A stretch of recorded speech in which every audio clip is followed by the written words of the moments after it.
Who would have thought that a pandemic causing literally the entire world to shut down would cause some businesses to fail and others to thrive, such as the self storage industry? That's right, self storage.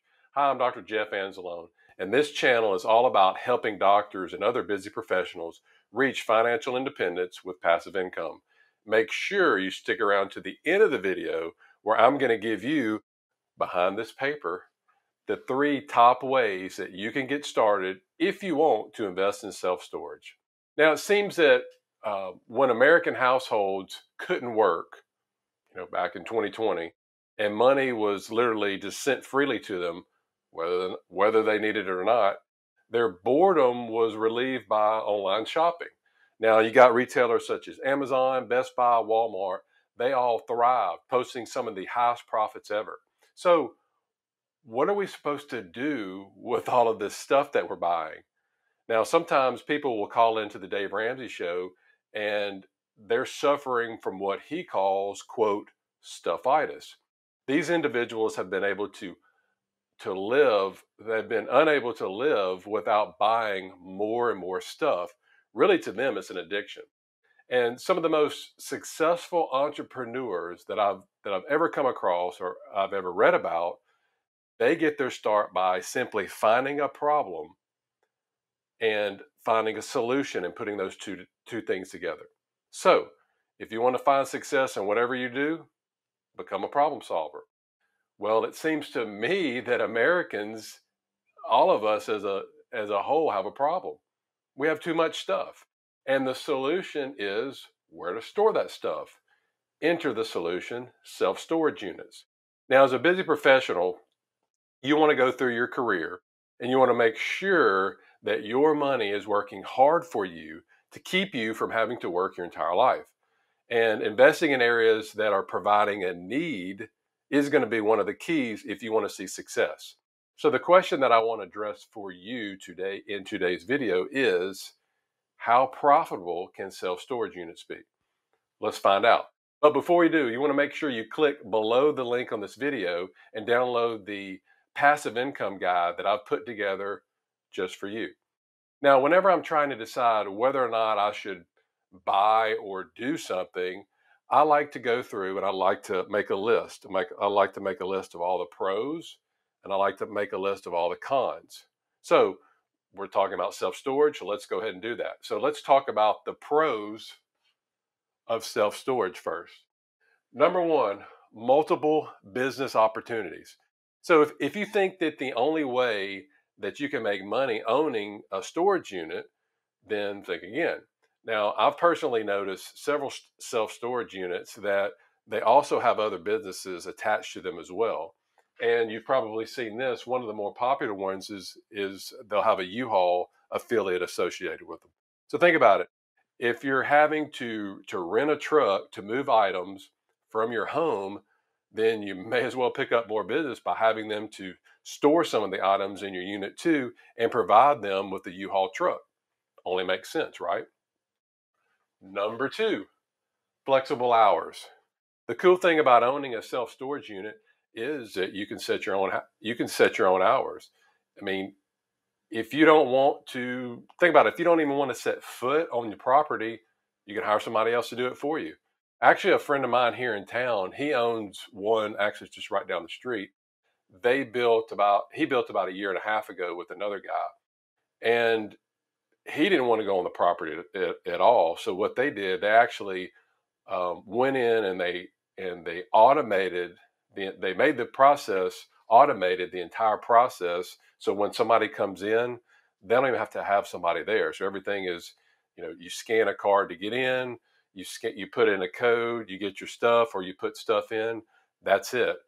Credit card is associated with the account. So again, they don't have to worry about any employees or anything. So with these investments, you can either be as hands-on or as hands-off as you want to be. The third pro is the demand is very high.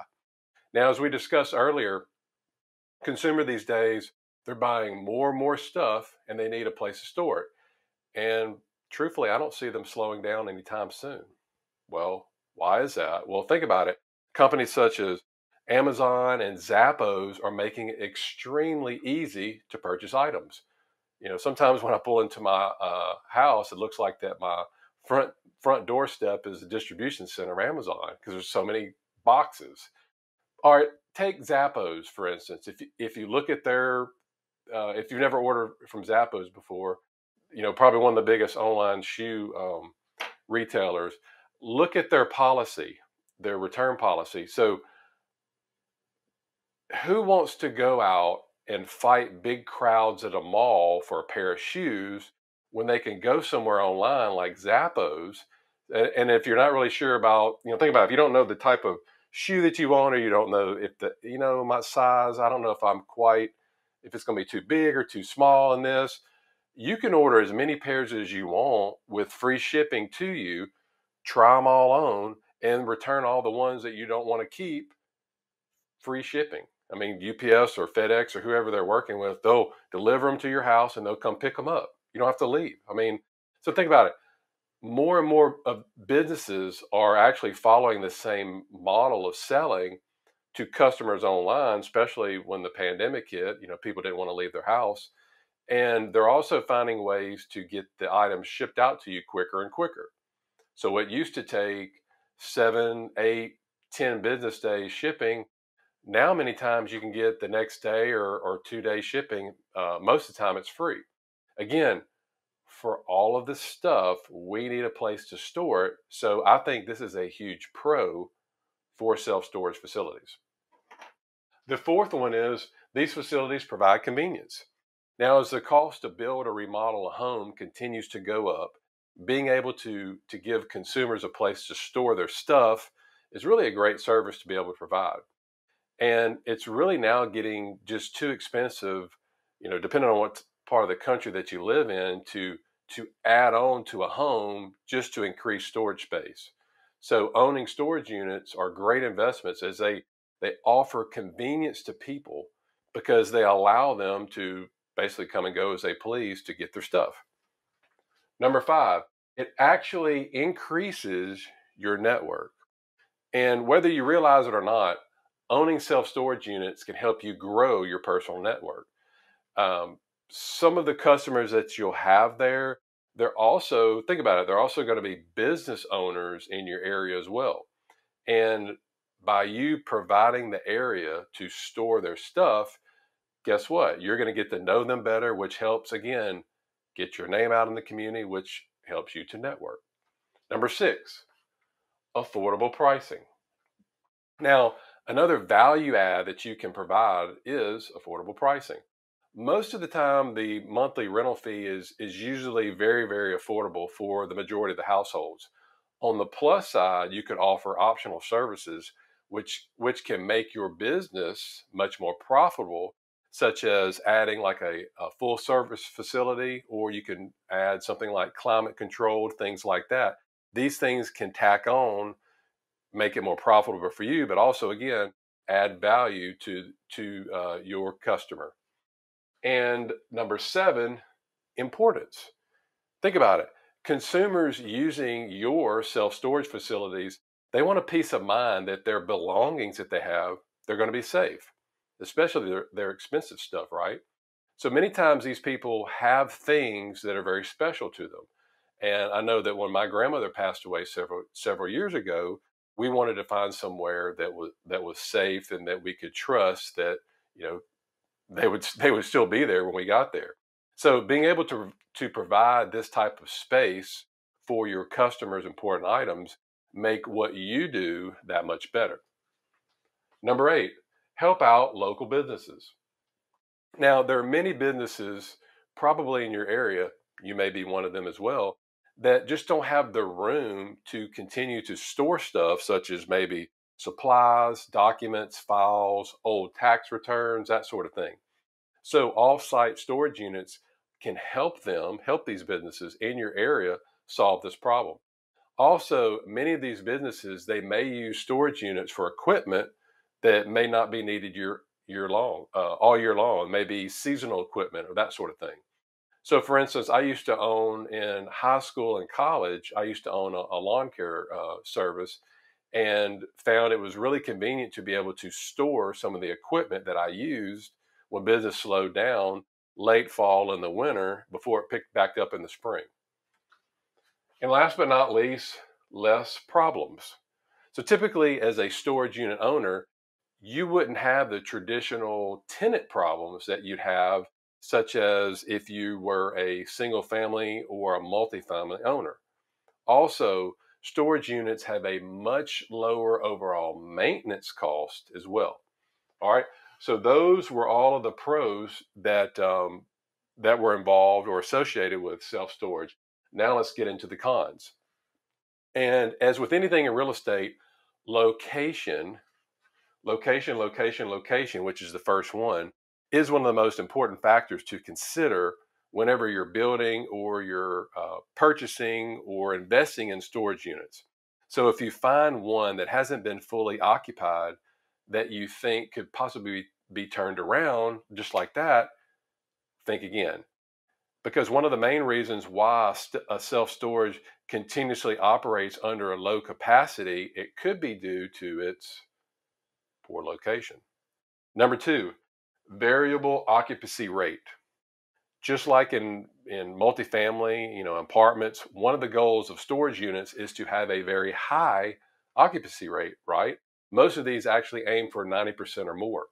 But you have to remember that you're dealing with human beings renting from you, right? Life happens. Sometimes they have to pick up and move. Sometimes they can't pay their rent or other issues that can come up that can cause this occupancy to go down.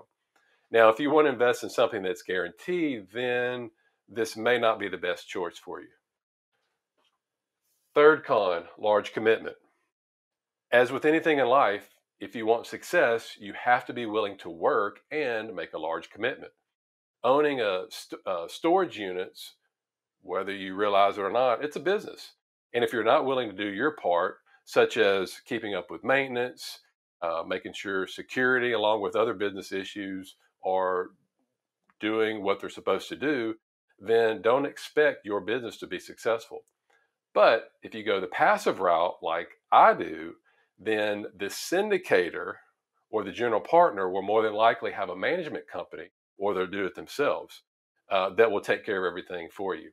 This is very similar to having a syndicator for a multifamily complex.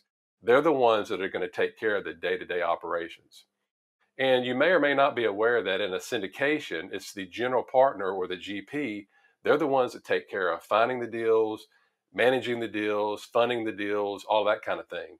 And the limited partners or the LPs, they're the passive investors. They're the ones that put money into the deal.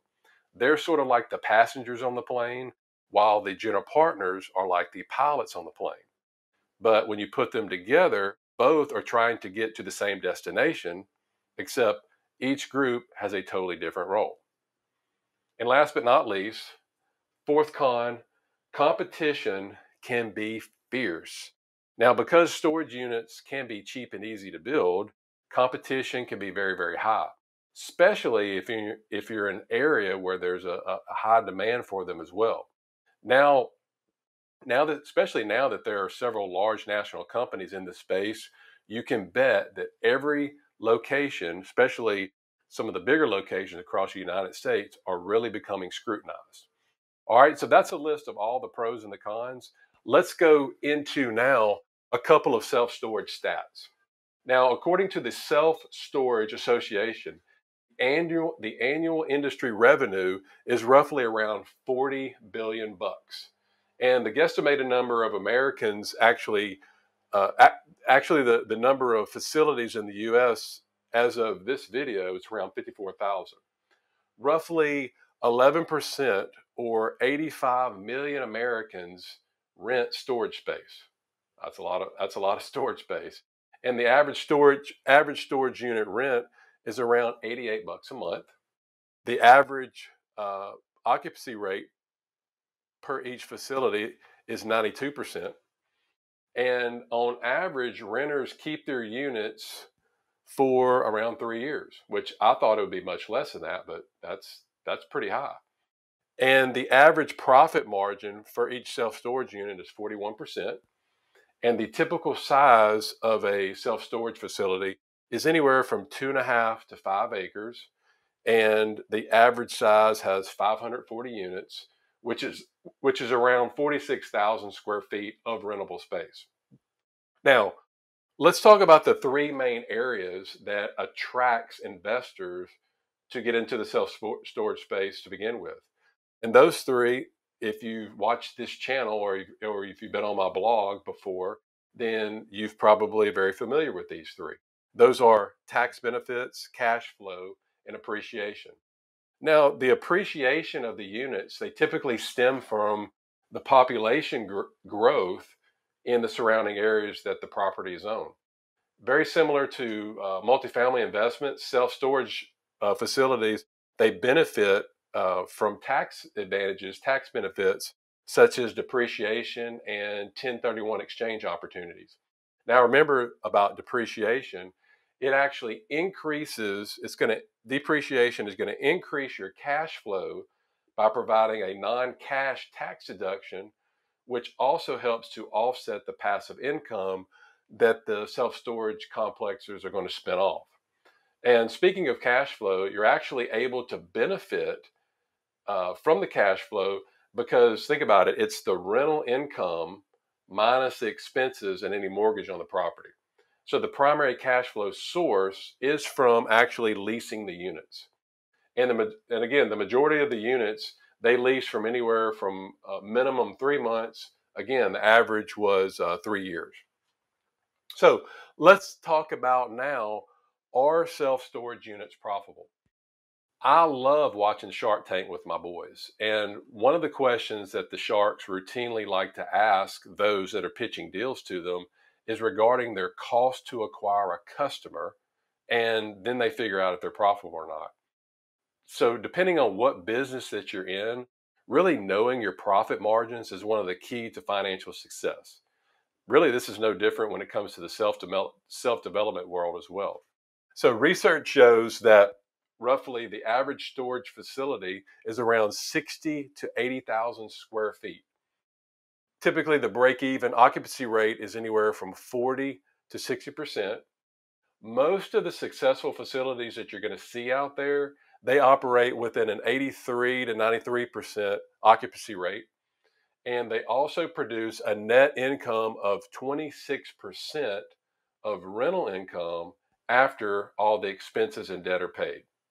All right, now for what you've been waiting for, thank you for sticking with me to the end of the video, but we're going to find out now what's behind the big piece of paper.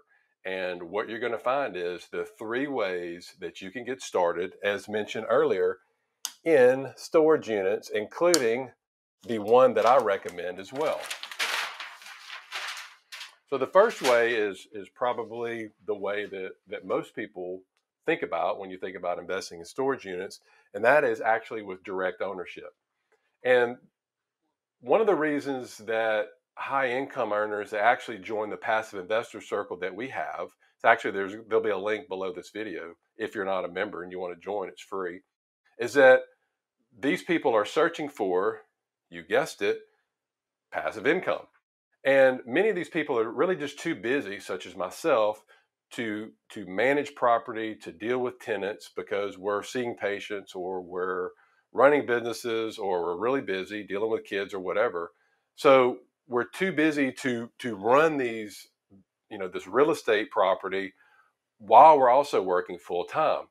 So I'm mainly focused on things that are just very, very passive, don't really involve my time.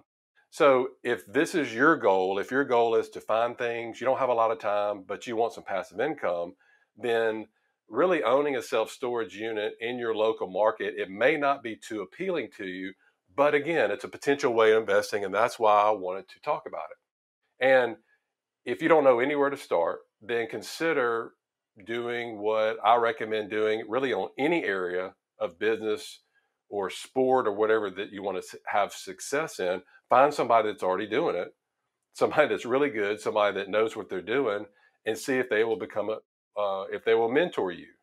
I've got several mentors out there for myself. 9 times out of 10, these people have no problem doing that because they love to help people, because they know that probably more than likely they're where they are today because other people have helped them as well. So if you are considering the direct ownership route, there's actually three areas to consider. First, it would be the cost, and that would be the building and the construction cost. Now, the average cost to build, again, this is going to vary depending on what time of year you do this and what area of the country that you're in. But let's stick with sort of the averages now. The average cost to build a single story self storage property as of now, while I'm producing this video, is anywhere from $25 to $40 a square foot. Multi-story, $45 to $75 a square foot. Second thing to consider is land cost. And typically the average land cost is going to be anywhere from 20 to 30% of the total development cost. Now, as with anything else regarding real estate, it all boils down to, remember, location. Third area to consider is market analysis. Then do you think about it?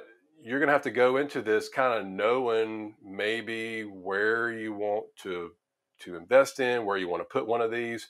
And when you start, you have to ask yourself, well, do I have any type of idea what property or what land is going for in my area? And which is probably, another reason, if you don't know what land's going for over here or on the other side of town, or maybe in another area around you, probably another good idea, another reason to have a mentor to help you, because if they're in this space, trust me, they know what things are selling for. And again, I was real hesitant when I approached my local real estate mentor now, thinking that, hey, he's just going to blow me off. But again, these people are very, very helpful. So the worst thing they can tell you is no. All right. And they can also guide you. These people in the know, they're going to help guide you on topics such as the potential for your occupancy in that particular area that you're thinking about going into. Maybe who some of your other competitors can be, and whether or not you should offer some higher end units or not, such as climate controlled units, automated units, those sort of things. All right, the second way that you can invest in self storage are REITs, which are also real estate investment trusts. And when investing in this manner, you're actually buying a stock in a company that invests in commercial real estate. Now, they can either be private or they can be public. Most REITs are actually listed on the major stock exchanges, which makes them to invest in. You invest in them through either mutual funds or ETFs, exchange traded funds online. And one of the huge advantages of why people do this is that you're at any point in time, you can have access to your money, especially if you get into a bind. And the third and final way are, and we talked about this a little bit earlier, syndications. And based on the original goals my wife and I created for ourselves when we decided to start getting into real estate, is we knew that our time was really our most important resource, especially with our kids, and that investing in something that took up more of it was really out of the question. So again, we turned our focus on learning, and then we eventually started getting into the passive syndications. Again, these are group investments that are attractive to people like yourself. You're a busy professional, a high income professional, and you're able to passively invest in these deals. And remember, you can still get to take advantage of a lot of these tax benefits that these things provide. And the majority of the syndication investments that we personally are in now are in the multifamily space. We have a couple in the hotel space as well. And we're actually currently in the process of diversifying into other asset classes, such as self-storage, as again, they've been known to be in one of the most recession-resistant, I'm glad I didn't mess that up, recession-resistant investments out there. And similar to investing in apartment syndications, the number one factor in any of these is to perform your due diligence and vet sponsors that you can trust and work with that actually have a proven successful track record. Speaking of passively investing in our favorite type of investment, syndications, what I want you to do now is check out this right over here, this next video, where I'm going to discuss the main asset class that we personally like to invest in and why. I'll see you over in that video.